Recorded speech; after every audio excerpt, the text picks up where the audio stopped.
Between the flashing lights and yellow tape, there's a growing new concern within gun crime in America, with the very weapons being used.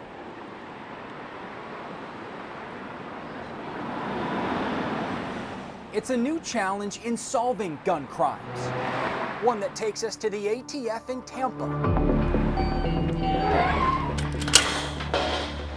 This is where we're going to put primarily our handguns. And inside their evidence vault to see the problem up close. As you can see, this particular firearm has no serial numbers anywhere identifiable. They're called ghost guns. They're untraceable, and investigators are finding more of them at crime scenes. They don't have a serial number. Correct. There's no background check. Correct. Is that a big concern? Well, absolutely. If we let them take our guiding gun. Well, it's known as the gunshine state. There we go. We have 6 bays. We're fully automated. Press it as softly as you can. Thing is, you typically won't find ghost guns sold at licensed dealers. You technically do not need me if it's not a serialized firearm.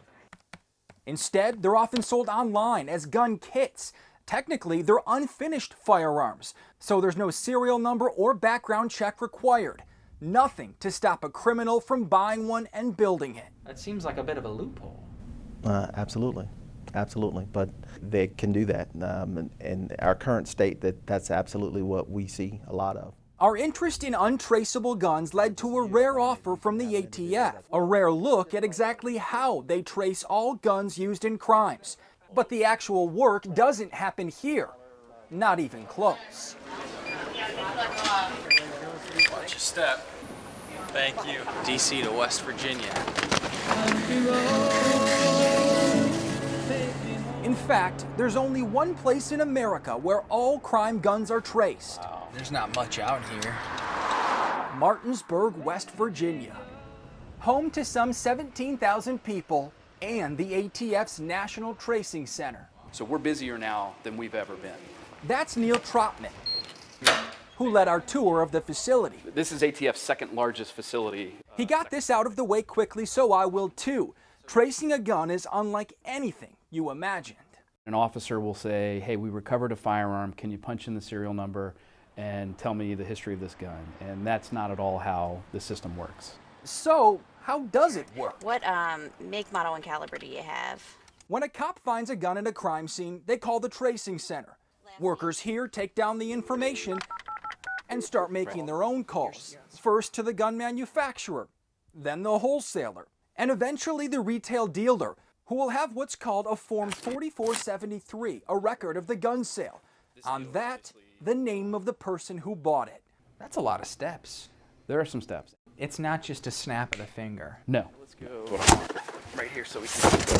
And what if a dealer goes out of business? These are all the 4473s. And here's a typical. They're required to send their records to the tracing center. Right now, there's 4 to 6 million new records per month. Boxes upon boxes, waiting to be processed. Around 2008, we reached a point where we were receiving so many out-of-business records that we had to process that the floors were looking like they were starting to buckle.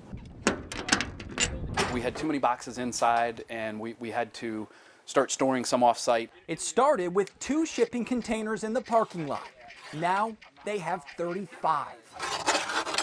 Eventually, the forms are processed. They're cut, scanned, and digitized. But to be clear, we're not inadvertently developing or perceiving to develop any kind of a searchable type system.